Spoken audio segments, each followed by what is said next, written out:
Semangat pagi para NLPers Indonesia, kembali lagi di channelnya NLP Leadership Indonesia ya, bersama saya Michael dan Coach Antonius Arif. Halo. Coachnya di mana Coach Antonius Arif ini adalah licensed trainer NLP ya.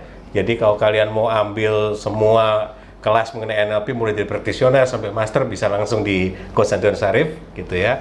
Karena beliau ini juga murid langsung dari bapaknya NLP, Richard Bandler. Iya betul. Ya, jadi Dan sertifikatnya pun tadi yang tantangan juga betul, Dr. langsung, Richard ya, langsung Bandler. dari US itu coachnya. Iya. Jadi yang ngambil kelasnya, training, mereka selain dapat sertifikat dari kita, dapat license-nya langsung dari US. Dari Bandler langsung, Richard Dari Bandler. Bandler langsung, Oh ya. iya, langsung Ya. bapaknya langsung yang tanda tangan. Nah itu menarik Dan banget. tanda tangannya basah. Hah? Tanda tangan basah. Tapi udah kering kan waktu sampai? Udah kering, udah sampai. Oke. Ya. Tanda tangan basah bukan di fotokopi maksudnya, Oh bukan iya, bukan di print. biasanya kan orang di print ya, Ya, di gitu. print. Ini benar-benar dikirim gitu. Jadi kita kirim datanya ke sana, mulai nama yang mau tertulis segala macam, datangnya langsung dari Richard Bandler. Menarik tuh sih untuk NLP ya. Ya. Nah, untuk NLP ini apa sih? Mungkin untuk sejarahnya dan segala macam kalian bisa cek ya di video-video NLP yang sudah ada di channel ini, mulai dari awal ya, jadi sejarahnya, pendirinya segala Apa macam. itu NLP? Apa itu NLP? Apa sih kegunaannya untuk kehidupan kita? Ada semua di sana. Dan juga untuk saat ini jangan lupa untuk like dan subscribe.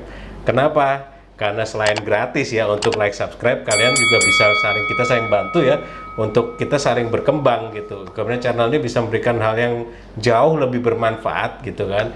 Dan memang terbukti ya, kita ada beberapa grup juga, ada beberapa case juga mereka, iya bener ya ternyata dengan NLP bisa. Nah NLP itu lifestyle, jadi kalau bisa jadi lifestyle sehari-hari luar biasa banget ya. Oh ya, mungkin saya sekalian kasih tahu bahwa kita ada podcast ya, buat Anda yang misalkan Yes. kuotanya agak berat, Nah. semua pembicaraan kita ini ada podcastnya. Jadi Anda cari aja di podcast kesayangan Anda, baik di Google Podcast ataupun di Spotify, tinggal cari NLP Leadership Indonesia. Kalau kita berbicara mengenai NLP, Yes. kalau bicara mengenai selling, saya punya adalah Antonius Arif, ya Antonius Arif di sana juga ada. Antonius Arif berkaitan dengan selling market, NLP Sales dan Marketing Yes. ada. Dan juga kita ada podcast juga di Fresh Idea and Mind bersama Antonius Arif juga ada. Fresh idea and mind ya. Mind. Dan kalau memang kita channel lain YouTube kita punya 2 channel loh ya. Iya betul. Jadi channel ini dan satu lagi kita Di punya channel channelnya Antonius Arif. Nah, itu ngomongin banyak- tentang selling dan marketing. banyak sales kayak gitu. Oh, bahkan sampai hari ini per hari ini sudah 30.000 subscriber. Kalian bantu juga ya di channel ini ya. Gitu.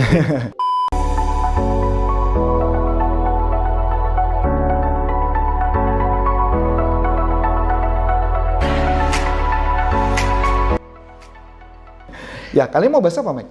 Nah, jadi gini coach, kan ini sebetulnya ada dari beberapa orang juga ya. Kalau Yap, kita yap. baca di grup, baca di banyak sih orang mulai bilang kita kalau makan selalu harus berpikir positif katanya. Ya, betul. Cuman kan kadang kalau secara NLP kita bilang positif itu sebenarnya masih ambigu ya. Betul. Jadi positif itu apa sih, berpikir positif itu apa cukup gitu kan? Soalnya berkali-kali pun kita lihat orang Sudah yang mungkin positif. sudah berpikir positif dia. Oh, gue mesti ini, mesti udah kelihatan mulai ini, tapi begitu mau ngelakuin, nah Muncul problem hambatan muncul problem, hambatan segala macam. atau keraguan atau apapun. Betul. Itu pun bukan mungkin di awal positif, ngelakuin ini nggak jadi.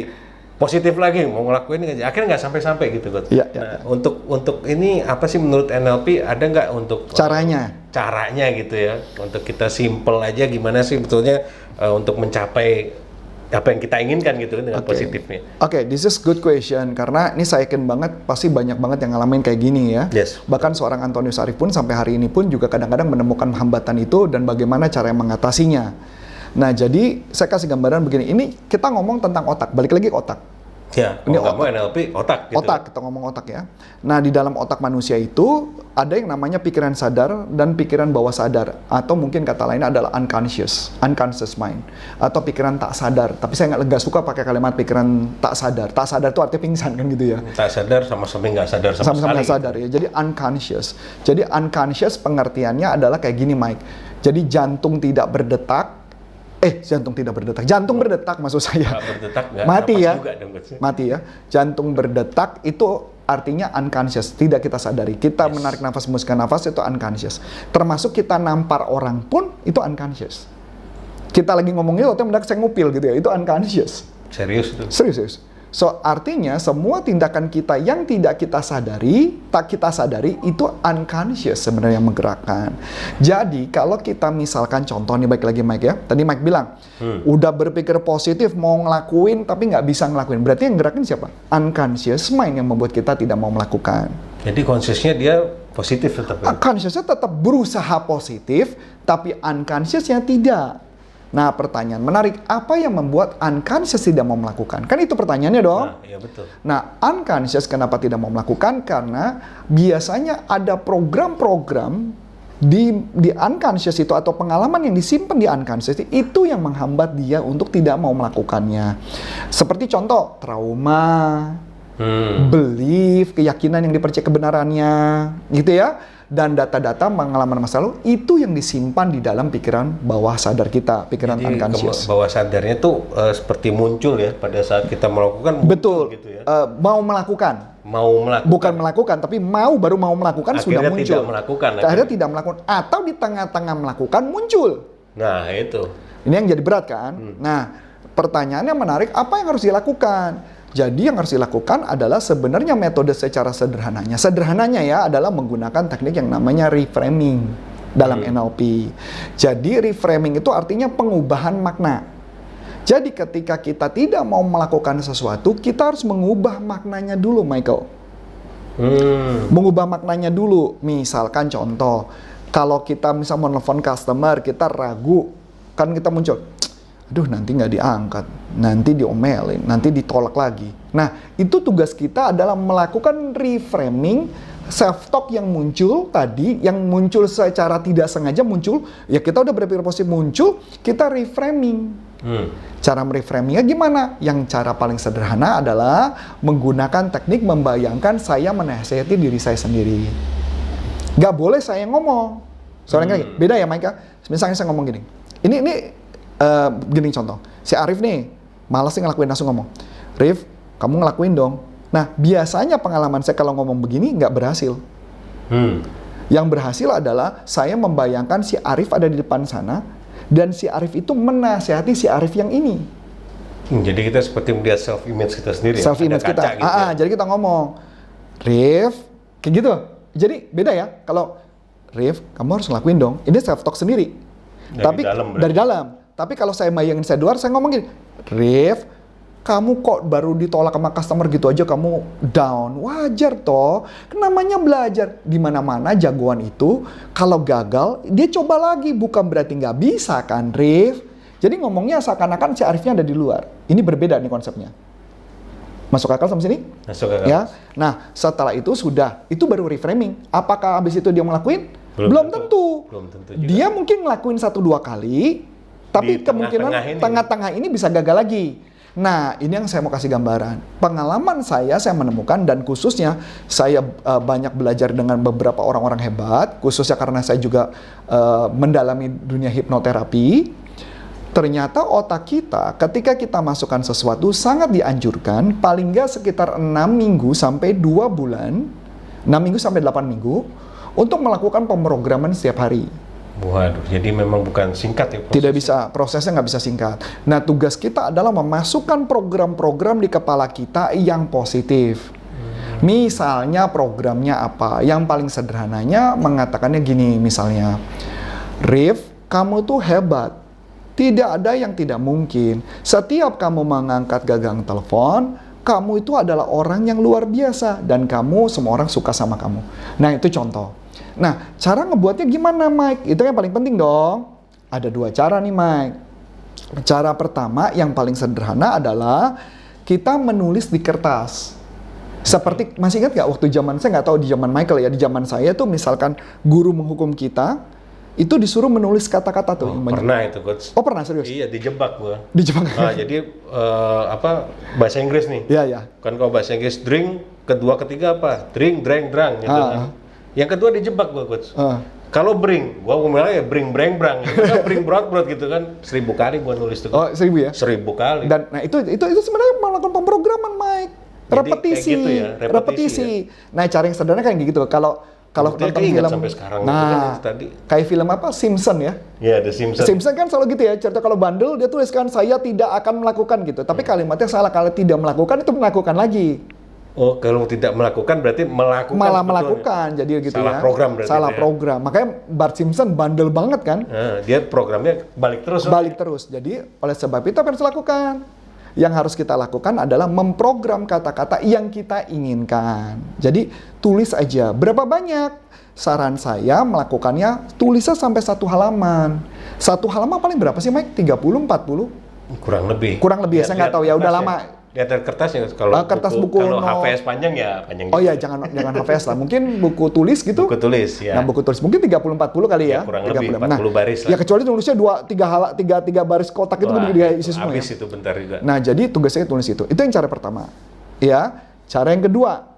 Nah, cara kedua adalah bikin rekaman di audio mic, jadi ngerekam suara kita. Kan handphone ada rekaman toh. Ada voice recorder. Nah, voice recorder. Nah, di voice recorder tersebut dibuat di copy sebanyak kurang lebih sekitar 20-30 kali. 20 aja nggak usah banyak, 20 kali, terus didengerin sebelum tidur. Jadi kita memprogram dengan Betul, suara kita sendiri. betul. Ya? Tapi musuhnya cuma satu. Bosen. Iya sih, benar. Bosen dengerin suara kita terus bolak-balik ya. Nah, walaupun pakai suara lain lawan jenis pun tetap juga bosen kok. Kadang tergantung, ada gambarnya kayak gitu. Ya kan merem, Mike. Oh iya benar, kalau merem nggak bisa coach ya. Jadi, Ya. Jadi paham maksud saya kan? Karena kenapa? 8 minggu loh, Mike.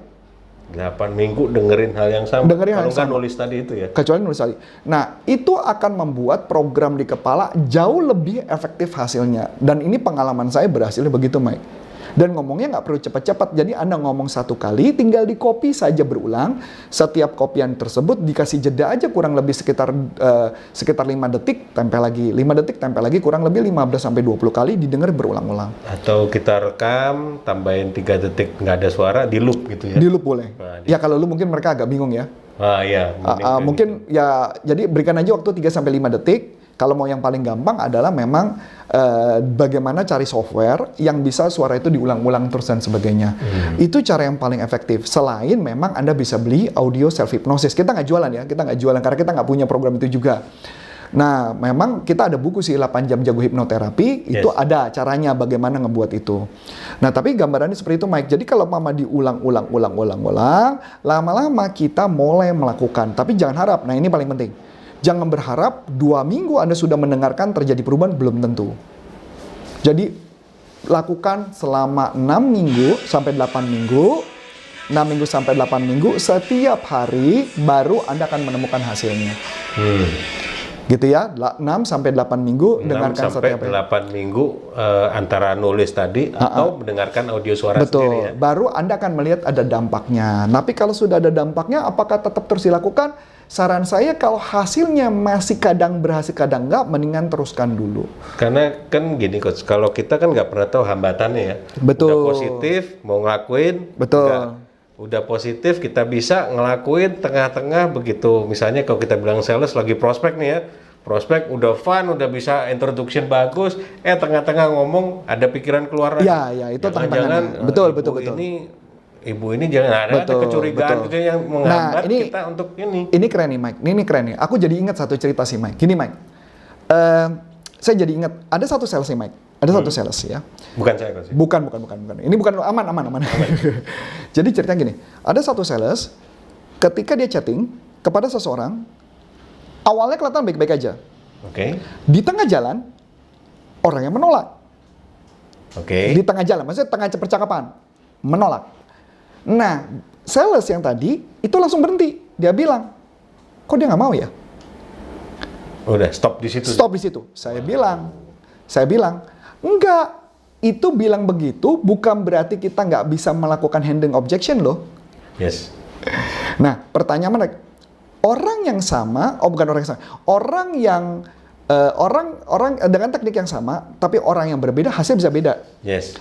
Nah, saya kemudian bilang, nih coba kamu baca chatting saya. Ini yang saya lakukan loh. Dia kaget baca, iya bisa ya, dicoba dan berhasil loh. Berarti kadang sometimes kita keburu cepat menyerah sebelum waktunya, Mike. Betul. Dapat ya? Dan benar, yang memulai pertama gampang. Yes. Tapi kadang-kadang problemnya di tengah Nah, di tengah karena kan kadang kita berasumsi gitu kan, Coach. muncul asumsi. Muncul asumsi, wah jangan-jangan nanti kalau gua tawarin begini, Dia atau menolak. jangan-jangan nanti mesti ada pertimbangan dari pasangannya, Betul, dari ini. betul. Akhirnya kita jadi seperti nggak los gitu kan, Betul, PD-nya yang betul. tadinya naik turun, Betul. positif jadi negatif lagi. Betul. Nah, pada saat masa-masa itu makanya kenapa audio itu sangat membantu. Jadi kalau makanya kalimat yang sering saya gunakan adalah semua orang yang bicara sama saya percaya dengan saya, itu works banget, Mike. Karena kenapa? Sampai hari ini, detik ini, walaupun saya sudah tidak melakukan afirmasi itu dulu awal-awal banget ya, sampai saya masuk majalah SWA, itu saya masih lakukan, Mike. Majalah SWA sebagai market to tahun 2006 saya masih ngelakuin. Sampai satu titik saya udah nggak perlu melakukan itu karena kenapa? Saya nggak tahu kenapa, saya punya belief ya, Mike. Setiap orang yang salaman sama gue pasti percaya sama gue deh.